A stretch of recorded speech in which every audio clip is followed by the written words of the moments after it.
হল NMS পৰীক্ষাৰ ইতিমধ্যে তোমালোকৰ এপ্লাই হৈ আছে। আজি আমি তোমালোকৰ বাবে লৈ আহিছো এটা ইম্পৰ্টেন্ট টপিক। এই টপিকটোৰ পৰা তোমালোকৰ 5 নম্বৰ পৰ্যন্ত এই টপিকটোৰ পৰা থাকে। গতিকে একেবাৰে সহজ হয়, আমি কেইটামান প্ৰেক্টিছ কৰাম, তোমালোকে ধুনীয়াকৈ কৰিব পাৰিবা। সো ইয়াৰ পৰা তোমালোক অৱগত কৰাব বিচাৰো, আমাৰ যেটো অনলাইন ক্লাছ আৰম্ভ হৈছে। যিসকল ছাত্ৰ ছাত্ৰী ইচ্ছুক হয় আমাৰ অনলাইন ক্লাছত জইন হ'ব পাৰিব, য'ত আমি আটাইখিনি পঢ়াই দিম সম্পূৰ্ণ A to Z। আমাৰ ক্লাছত জইন হ'লে তোমালোকে এক্সট্ৰা 1% বেলেগৰ পৰা চাব নালাগে, আমি 100% কোৰ্স কমপ্লিট কৰি দিম। আৰু আমাৰ ইয়াত জইন হ'লে তোমালোকে 100% পাছ কৰিব পাৰিবা যদি আমি দিয়াখিনি ফলো কৰা। তোমালোকে হোৱাটছএপ নাম্বাৰ যেটো দেখা পাইছে 9394628219 আৰু আমাৰ ক্লাছৰ পৰা এই বছৰ নহয় প্ৰত্যেক বছৰে বহু ল'ৰা ছোৱালী শতাধিক ল'ৰা ছোৱালীয়ে পাছ কৰি আছে। গতিকে আমাৰ কাৰণে গৌৰৱৰ কথা, বা ল'ৰা ছোৱালীখিনি ভালদৰে পঢ়িছে কাৰণে পাৰিছে, গতিকে ক্ৰেডিটটো তেওঁলোকৰো আছে, আমি জাষ্ট সহায় কৰিছো। গতিকে এইবাৰো তোমালোকে চেষ্টা কৰা, তোমালোকে নিশ্চয় পাৰিবা। আৰু এটা ভাল খবৰ, যোৱা বছৰ আমাৰ ক্লাছৰ পৰাই হাইয়েষ্ট মাৰ্কস লাভ কৰিব সক্ষম হৈছে অসমৰ ভিতৰত। গতিকে সেইটো আমাৰ বাবে ভাল লগা কথা। যিয়ে নহওক, তোমালোক যদি কোনো ইচ্ছুক হয় তেতিয়াহ'লে আমাৰ ক্লাছত জইন হ'ব পাৰিব। মাত্ৰ 299 টকা পেমেন্ট কৰিলে নোটস পাতি সম্পূৰ্ণ পাই যাবা। এখন ইবুক লাভ কৰিব পাৰিবা 99 টকীয়া, যিখন এই 299 টকাৰ ভিতৰতে পাই যাবা। সম্পূৰ্ণ নোটস পাতি, ক্লাছ লাইভ ক্লাছ হ'ব, নোৱাৰবিলাক খুলিব পাৰিবা। সম্পূৰ্ণ কোৰ্স ক্লিয়াৰ কৰি দিম, ঠিক আছে। MAT হওক SAT পেপাৰ আটাইখিনি সোনকালে SMS কৰা। পৰীক্ষাৰ আগত পঢ়িম বুলি যিসকলে ভাবি আছে তোমালোকৰ কিন্তু অসুবিধা হ'ব, এইকাৰণে আৰম্ভণি ক্লাছৰ পৰা তোমালোকে জইন হৈ থকা।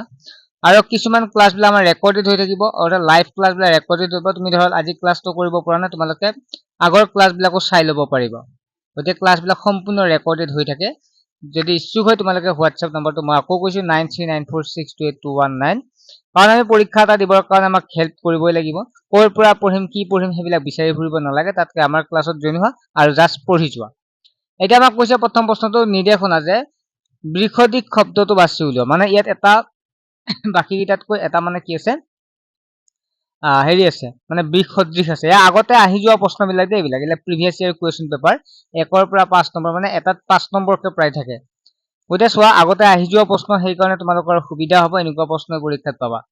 ইয়াত কৈছে আপেল, গোলাপ ফুল অৰ্থাৎ এপল, ৰ'জ, লটাছ, লিলি, পদুম ফুল আৰু বেতফুল। ইয়াৰ ভিতৰত তোমালোকে নিশ্চয় গম পাই আছা কোনটো হ'ব শুদ্ধ উত্তৰ। ইয়াৰ আপেলটো হ'ব ইয়াৰ বৃহদৃশ হ'ব। মানে বৃহদৃশ মানে ইয়াৰ বাকী কেইটাৰ আপেলটো মিলা নাই। কিয় মিলা নাই তোমালোকে যে চোৱা, কাৰণটো মই ইয়াত দি দিছো। তোমালোকে চোৱা, যিখন ইবুক আছে ইবুকখন তোমালোকে আটাইখিনি পঢ়িলে বুজিয়ে পাই যাবা, কাৰণ দিয়া আছে ৰ'জ, লটাছ আৰু লিলি হৈছে ফুল, কিন্তু এপল হৈছে এটা ফল হয়। আপেল এটা ফল কাৰণে ইয়াত এনসাৰটো হ'ব শুদ্ধ উত্তৰ, যেটো এটো। নেক্সট প্ৰশ্নটো আছে জানুৱাৰী, ফেব্ৰুৱাৰী, এপ্ৰিল আৰু আগষ্ট। ইয়াত কোনটো হ'ব শুদ্ধ উত্তৰ? ইয়াত কোনটো হ'ব 2 নম্বৰ শুদ্ধ উত্তৰ? ইয়াৰ হ'ব ফেব্ৰুৱাৰী হ'ব ইয়াৰ শুদ্ধ উত্তৰ। কিয় শুদ্ধ উত্তৰ হ'ব? কাৰণটো আমি ইয়াত দি দিছো।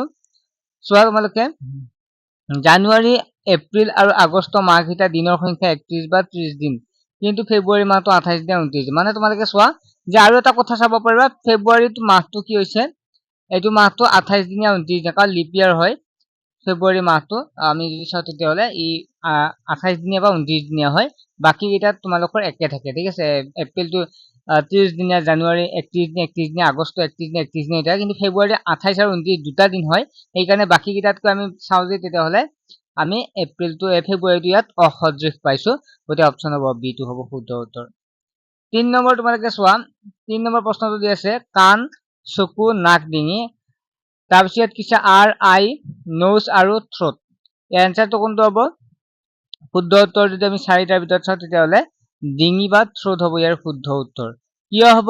যিটো কাণ, চকু আৰু নোজ বা নাকটো জ্ঞানেন্দ্ৰিয় অৰ্থাৎ সেন্স অৰ্গেনছ, কিন্তু থ্ৰোট জ্ঞানেন্দ্ৰিয় নহয়। মানে আমি দেখা পাইছো গোটেইকেইটা কিছে আমি যিটো সেন্স অৰ্গেন হয়, ঠিক আছে। আমি ধৰক কাণেৰে শুনা পাওঁ, চকুৰে আমি দেখা পাওঁ, নোচেৰে নাকৰে আমি কি কৰোঁ গোন্ধ পাওঁ, আমি বস্তু এটা অনুভৱ কৰিব পাৰো, কিন্তু আমি ডিঙিটো ইয়াৰ অপশ্যন নহ'ব শুদ্ধ উত্তৰ।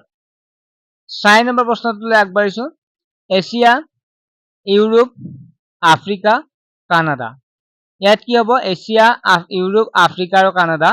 এছিয়া, ইউৰোপ, আফ্ৰিকা তোমালোকে নিশ্চয় গম পাইছা এইখন মহাদেশ। আমাৰ 7খন মহাদেশ আছে, এছিয়া, আফ্ৰিকা, ইউৰোপ, তাৰপিছত আমি চাওঁতে এতিয়া উত্তৰ আমেৰিকা, দক্ষিণ আমেৰিকা, তাৰপিছত এণ্টাৰ্কটিকা, তেনেকুৱাকে আমি 7খন মহাদেশ পাওঁ। আৰু ইয়াৰ ভিতৰত মহাদেশখন আছে কানাডা, কিন্তু মহাদেশ নহয়, ই এখন দেশহে হয়।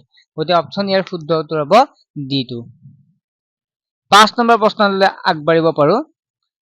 তাৰপিছত কি আছে, যিটো বুধ, চন্দ্ৰ, বৃহস্পতি, শুক্ৰ, মাৰ্কিউৰী, মুন, জুপিটাৰ আৰু ভেনাছ, ইয়াত কি হ'ব শুদ্ধ উত্তৰ কোনটো হ'ব?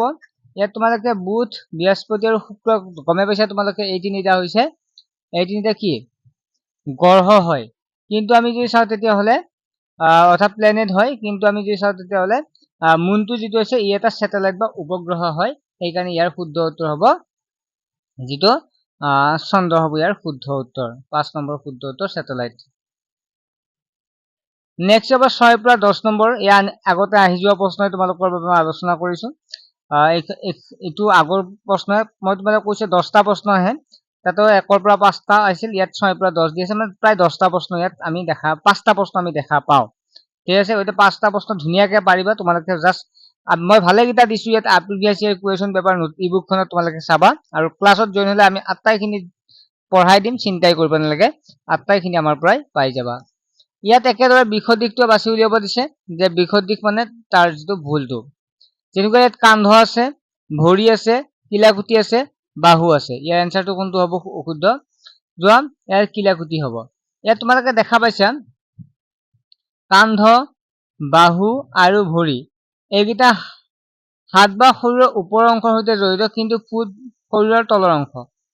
ঠিক আছে, ইয়াত কোনটো ফুটটো তলৰ অংশ, বাকী কান্ধ হওক, কান্ধ, কিলাকুটি এইবিলাক ক'ত আছে? কান্ধটো একদম হাতৰ লগত জড়িত হয় নহয়, কিলাকুটি বা বাহু এখন হাতৰ লগত জড়িত। ইয়াত ওলোটা হৈছে ভৰিটো, মানে যিটো নিমিলে সেইটোৱে এনচাৰ। ইয়াত এক্সট্ৰা তোমালোকৰ এনচাৰ বেলেগ নাই, তোমালোকৰ যিটো নিমিলে সেইটোৱে হ'ব ইয়াৰ শুদ্ধ উত্তৰ। নেক্সট 7 নম্বৰটো কি দি আছে?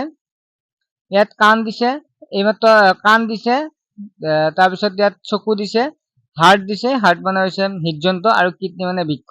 কোনটো হ'ব ইয়াৰ শুদ্ধ উত্তৰ? ইয়াত হাৰ্টটো হ'ব। এইটো আগতে আহি যোৱা প্ৰশ্ন, যে কাণ বা তোমালোকৰ চকু বা কিডনী এইবিলাক শৰীৰত এযোৰ কৈ থাকে। চকু 2টা থাকে, কিডনী 2টা থাকে, আই 2টা থাকে, চকু 2টা থাকে, আৰু কাণ 2খন থাকে, কিন্তু হাৰ্ট এটা থাকে কাৰণে ইয়াত অপশ্যনটো চি হ'ব শুদ্ধ উত্তৰ। তাৰপিছত তোমালোকক ইয়াত আছে হাৰিয়ানা, হিমাচল প্ৰদেশ, পাঞ্জাৱ আৰু চণ্ডীগড়। হাৰিয়ানা, হিমাচল প্ৰদেশ, পাঞ্জাৱ আৰু চণ্ডীগড়, ইয়াত তোমালোকে গোটেইকেইটা দেখা পাইছা। হাৰিয়ানা এখন ৰাজ্য হয়, হিমাচল প্ৰদেশ ৰাজ্য হয়, পাঞ্জাৱ ৰাজ্য হয়, চণ্ডীগড় হৈছে এখন কি হ'ব কেন্দ্ৰীয় শাসিত অঞ্চল। গতিকে অপশ্যন নম্বৰ হ'ব ইয়াৰ ডিটো হ'ব শুদ্ধ উত্তৰ। 9 নম্বৰ প্ৰশ্নটো আছে কেবেজ, পাপায়া, কুকুম্বাৰ আৰু ব্ৰিঞ্জল, বন্ধাকবি, অমিতা, তিয়হ আৰু বেঙেনা আছে। তোমালোকে ইয়াত দেখাই পাইছা কোনটো হ'ব ইয়াৰ শুদ্ধ উত্তৰ? তেতিয়াহ'লে আমি পাপায়া, যিটো আমি অমিতাটো আমি ফল হিচাপে ব্যৱহাৰ কৰো, বাকী বন্ধাকবি আমি কি হয় আমি ফল হিচাপে ব্যৱহাৰ নকৰো, শাক পাচলি, তিয়হ শাক পাচলি, বেঙেনা শাক পাচলি, কিন্তু অমিতা এটা ফল হয়, গতিকে ফ্ৰুইটছ হয়। গতিকে 9 নম্বৰ হ'ব শুদ্ধ উত্তৰ। 10 নম্বৰ প্ৰশ্নটোলৈ আগবাঢ়িছো। 10 নম্বৰ প্ৰশ্নটো আছে যিটো আমাৰ মালভূমি, তৰা, পৰ্বত আৰু হাবি, ইয়াৰ কোনটো হ'ব শুদ্ধ উত্তৰ? ইয়াৰ ষ্টাৰ বা তৰাটো হ'ব ইয়াৰ শুদ্ধ উত্তৰ, কিয়নো বাকীখন মালভূমি, পৰ্বত আৰু হাবি কিহৰ লগত জড়িত? মালভূমি পৰ্বতৰ ওপৰত একেবাৰে ওপৰ অংশ সমতল ভূমি, পৰ্বত কি থাকে মানে পৃথিৱীৰ ভিতৰতে থাকে, এইখিনি হয় নহয়, পৃথিৱীৰ ভিতৰত থাকে। তৰাটো বেলেগ হয়, আৰু লগতে পৰ্বত, হাবি, মালভূমি এইটো একে হয়। ঠিক আছে, এবাৰ অৰণ্যৰ লগত জড়িত, অৰণ্যৰ সৈতে থাকে, পৃথিৱীৰ ভূগৰ্ভত থাকে, আৰু তৰাটো মহাকাশৰ হয়। গতিকে আমি গমে পাইছো ইয়াৰ ভিতৰত উত্তৰ কোনটো হ'ব? বিটো হ'ব শুদ্ধটো, অমিলটো। ছাত্ৰ-ছাত্ৰীসকল বাকীখিনি আমি নেক্সট ক্লাছত কৰি দিম, যিখিনি আমাৰ আছে ধুনীয়াকে দিয়া আছে, আমি বাকীখিনি নেক্সট ক্লাছত কৰি দিম। আমি সম্পূৰ্ণ প্ৰিভিয়াছ ইয়াৰ কুৱেশ্যন পেপাৰ হওক আটাইখিনি আমি ক্লাছত ধুনীয়াকে বুজাই দিম।